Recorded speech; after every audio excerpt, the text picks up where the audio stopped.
E aí galera, massa, seja bem-vindo ao meu canal. Hoje vou resolver com você a questão de número 29 da prova da Universidade Federal de Santa Catarina. Se você não viu ainda as outras questões, tem uma playlist no canal da Universidade Federal. Vai lá, dá uma olhada nos meus comentários e nas minhas resoluções e deixe nos comentários o que você está achando dessas questões, perfeito? Aproveita, se não é inscrito no canal ainda, se inscreva para você não perder as próximas resoluções que virão. Bacana? Então vamos lá, questão de número 29, vamos resolver. Olha o que dizia essa questão.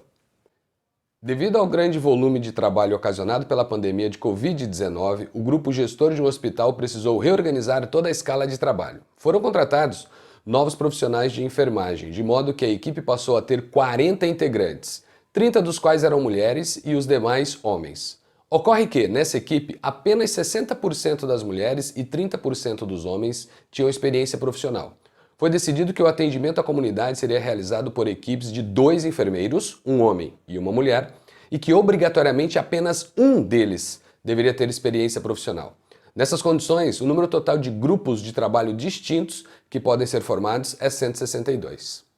Nesse item 01, o que você percebe? Nós precisamos contar, fazer uma contagem de grupos, ele impõe condições para você em cima desse item 01, beleza? Então vamos lá, qual é a ideia da questão? Vamos colocar aqui 29, item 01.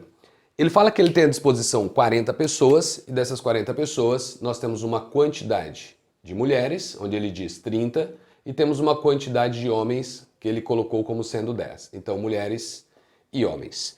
Temos uma porcentagem das mulheres que tem uma experiência profissional, temos uma porcentagem de homens que tem essa experiência profissional. Então, se tratando das mulheres, o percentual que foi dado para você é de 60%. Então 0,6 de 30 leva você para 18. Então, das 30 mulheres, 18 delas têm experiência profissional. Logo, o restante, eu vou escrever aqui embaixo, não há necessidade. Você já poderia colocar o número 12 para fechar o total de 30. As outras 12 mulheres não têm essa experiência profissional citada no texto. Bacana? Dos homens, ele já se refere em 30%. Então, nós temos 30% dos homens, 0,3 da quantidade de 10, esses 30% tendo experiência profissional. E o restante, são 7 homens, mas vou colocar aqui para você 70% dos homens não tendo essa experiência profissional. Os grupos que nós vamos formar para esses atendimentos tem que ter um, e exatamente um, com experiência profissional. Então o que podemos ter nesse grupo de 2 enfermeiros? Nós podemos ter uma mulher e um homem, dos quais um tem experiência e o outro não. Ou nós podemos ter a mulher sem experiência e o homem com experiência. Exatamente um. Então, exatamente um eu não posso ter os dois, perfeito? Fazendo essa contagem, você chega numa conclusão bem bonitinha. Então, vamos para o nosso primeiro caso que diz, suponha-se, eu estou pegando uma mulher que tem experiência. Então, nesse contexto, eu tenho 18 situações envolvidas.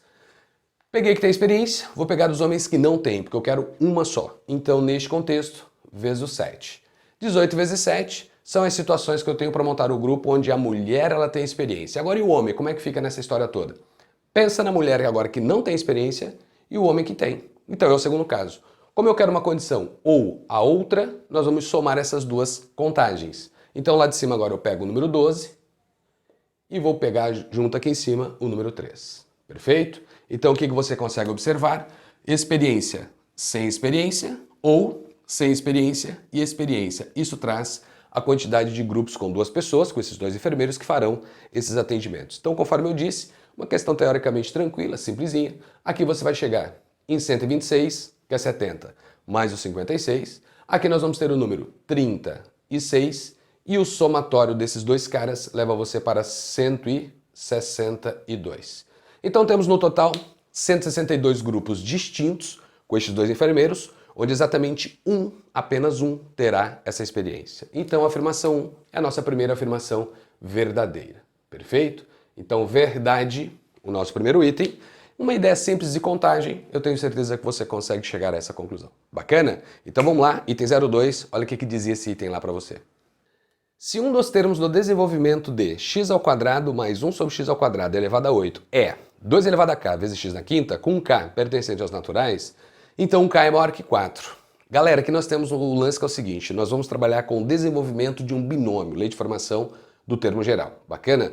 E aí verificar a condição a partir de uma igualdade, que é bem algébrico mesmo. Então o item 02, deixa eu dar uma separada aqui para você. Item 02 lei de formação de um binômio, a prova traz esse formulário para você, fique tranquilo, o que eu preciso lembrar? Um termo de posição, P mais 1, é dado pelo número binomial NP, que vai multiplicar o primeiro valor do binômio, que chamamos de A, elevado a N menos P, que vai multiplicar o segundo cara do binômio, que chamamos de B, elevado a P. Neste contexto, tenta lembrar que esta relação ela vem do binômio A mais B elevado a N, perfeito? Então dá uma olhada no binômio que foi apresentado para você no item 02. Ele disse assim, nós temos x ao quadrado, então está lá o binômio, x ao quadrado mais 1 sobre o x ao quadrado, e este cara ele tem que ser elevado a 8, perfeito. Então quem faz o papel do A, x ao quadrado? Quem faz o papel do B? 1 sobre x ao quadrado. Quem é o N é o número 8. E o P? O P nós ainda não sabemos. Bacana? Eu não sei qual é a posição do termo que vai aparecer o que ele cobrou de nós. Então ao fazer as substituições, nós vamos trabalhar com um termo que está na posição P mais 1, que é dado pelo número binomial 8P, que vai multiplicar x ao quadrado. Então escrevemos x ao quadrado elevado a 8 menos o P. E aí nós temos 1 sobre x ao quadrado, que no desenvolvimento dos termos, nos binômios, como eu vou gerar uma expressão polinomial, esse cara tem que estar lá em cima. Então x ao quadrado nós vamos inverter, e aí invertemos, o sinal vai trocar no nosso expoente, então passamos a escrever x na menos 2. Esse é 1 sobre x ao quadrado, tenho certeza que pela matemática básica você consegue lembrar disso daqui. Então x elevado a menos 2, que ainda precisa ser elevado a p. Então essa é a lei de formação, no termo geral, de um binômio, perfeito? Quando você vai desenvolver na ordem decrescente dos expoentes de x. E aí vale o detalhe, o x ele aparece uma vez em cada termo, e esse é um termo do nosso desenvolvimento. Então eu preciso juntar esses caras. Matemática básica, potência de potência multiplica os expoentes, depois nós vamos somar os expoentes e reduzir esse termo. Então o termo de posição p mais 1, ele vai ser escrito como sendo o número binomial 8p, que vai multiplicar x elevado a 16 menos o dobro de p, então apliquei a distributiva, vezes o x elevado a menos 2p. Então, de forma geral, nós temos essa condição para o termo deste binômio, que vai ser chamado de 8p, que vai multiplicar x, vou fazer o somatório, de 16 menos 4 vezes o valor do p. E aqui entra a treta para nós do item. O que eu preciso lembrar? Que ele diz que existe um termo nesse desenvolvimento que você vai ter 2 elevado a alguém com x elevado a 5. Perfeito. Então, o expoente 5 do x é que vai mostrar para nós quem deve ser o valor do p para nós determinarmos esse valor do k. Então, nesse contexto, esse expoente tem que ser 5. Então, escrevemos 16 menos 4p igual a 5. Igual a 5. Vou falar uma coisa, escrevo outra. Igual a 5. E aí o 4p vai para lá, o 5 vai para cá, então acabamos de escrever 11 igual a 4 vezes o p, e aqui está a treta. O que escrevemos? P é igual a 11 sobre 4. O que foge da definição. O que nós sabemos? Que no desenvolvimento, isso aqui implica em ser um número denominador binomial, implica em posição, e denominador binomial, os caras precisam ser naturais. Esse número não é natural. Então, quando você desenvolve esse binômio, não existe nenhum termo com expoente 5 para o x. Por que, Bel, que eu tenho essa certeza? Porque o p ele precisa pertencer ao conjunto dos números naturais. E o que nós encontramos aqui foi um p que não é natural. Se o p não é natural, esse binômio não existe. Aqui em cima nunca vai dar 5, perfeito? Então a ideia para nós é levar em conta esta informação, condição de existência.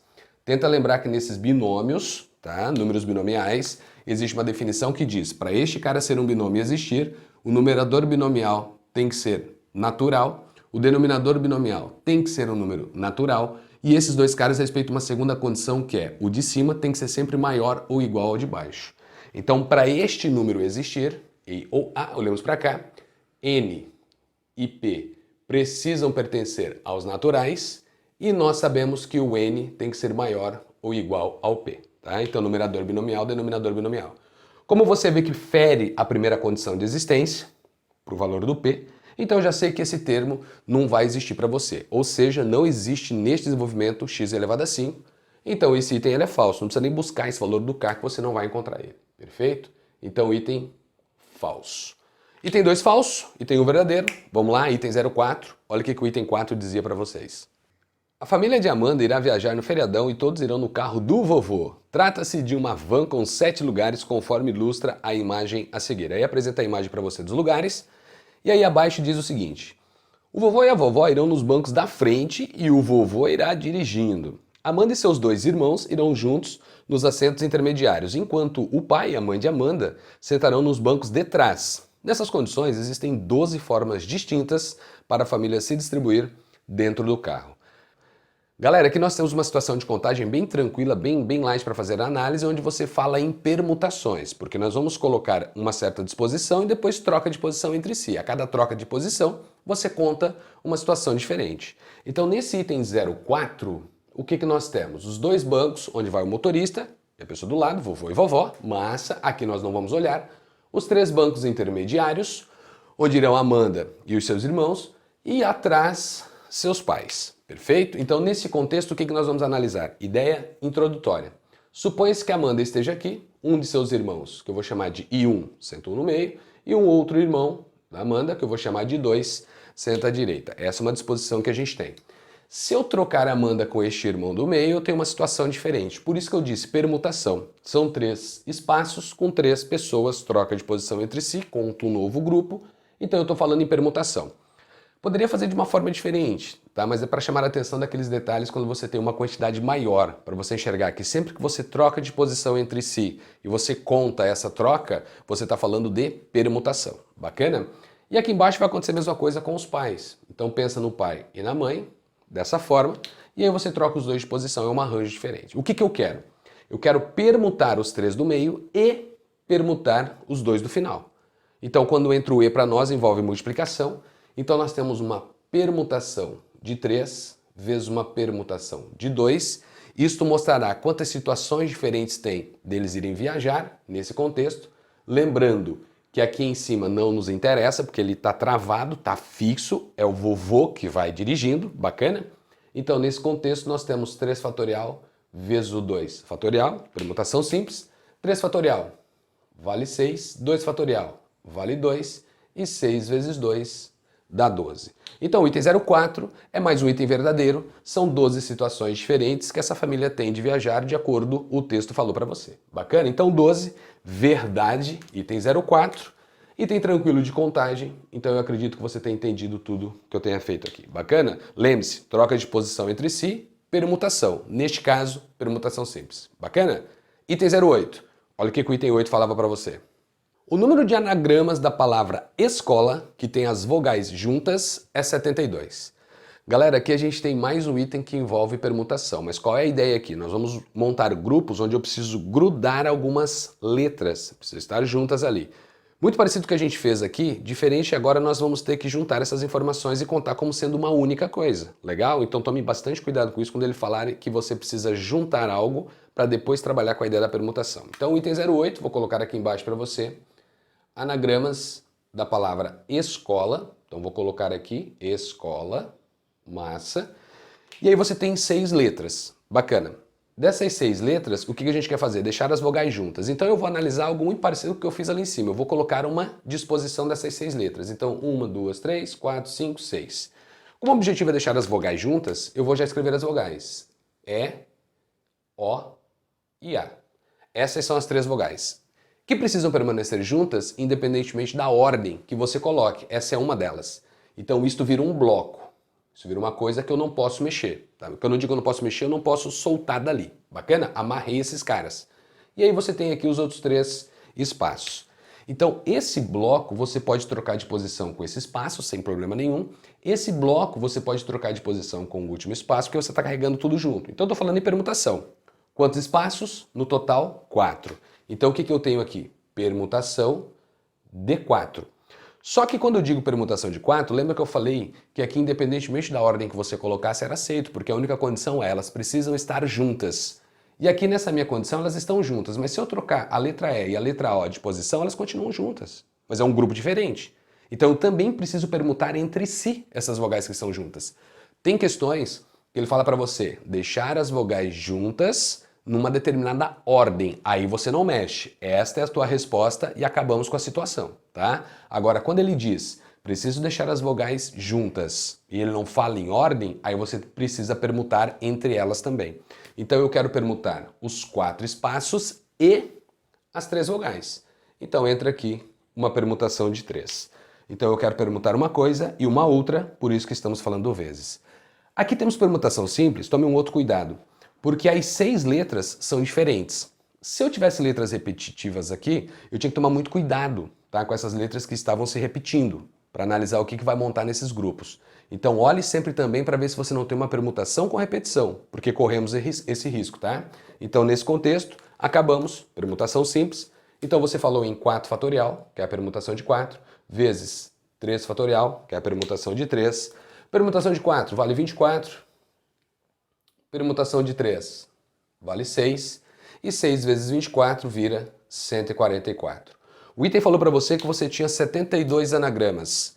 Não são 72 anagramas, são 144. Bacana? Então, nesse contexto, temos mais um item falso. Afirmação 08, está aqui embaixo para nós, é uma afirmação falso. Beleza? Item 8 resolvido, permutação tranquila. Vamos lá, item 16, olha só o que dizia para você. Em 2020, a TV brasileira completou 70 anos de história. Em um famoso programa de TV, os participantes giravam peões de 6 faces cada um. Cada face é numerada com um dos elementos do conjunto, 1, 2, 3, 4, 5, 6, sendo aqui provável a ocorrência de qualquer um desses algarismos. Daí ele mostra a imagem para você desses peões, você provavelmente deve saber qual programa é, mas vamos lá para o que dizia o restante da questão. Ao girar os 3 peões simultaneamente e inteiramente ao acaso, a probabilidade de obter um número de 3 algarismos iguais é maior do que 2%. Nesse item, gente, o que você pode observar? Bom, primeiro passo, quando você gira os peões, o teu objetivo é que os 3 algarismos sejam iguais. Mas qual é o nosso espaço amostral? Qual é o nosso universo? Bom, eu tenho 6 algarismos em cada peão, então vamos analisar o seguinte. Item 16 diz assim, número de elementos do meu espaço amostral, do meu universo. Eu vou chamar de NU, tá? O primeiro peão nós temos 6 possibilidades, para o segundo nós temos 6, para o terceiro nós temos 6. Bacana? Então no total são 6 possibilidades para o primeiro, 6 para o segundo, 6 para o terceiro. Porque em cada um deles você tem os 6 algarismos citados no item. Beleza? Eu não vou multiplicar porque daqui a pouco você vai entender por quê. Mas essa é a quantidade de situações diferentes que nós temos ao girar os 3 peões de acordo com o que disse ali o cara para você. Bacana? Dessas o que eu quero? Eu quero que pare nos 3 peões, eu quero que pare sempre o mesmo algarismo, tá? Então, por exemplo, se no primeiro para o número 5, eu quero que no segundo seja o 5 e no terceiro seja o 5, independentemente de quem vai parar primeiro. Então, desses caras, qual é o meu evento? O que eu quero que aconteça? O que eu quero que aconteça, que eu vou chamar de evento A, o número de situações possíveis é: qual é o primeiro peão que vai parar? Não sei, mas o que eu sei é que nós temos 6 possibilidades para ele. São 6. A partir do momento que ele para, aí os outros 2 já não tenho mais essas 6 possibilidades, porque qual é o meu objetivo? Que eles sejam todos iguais.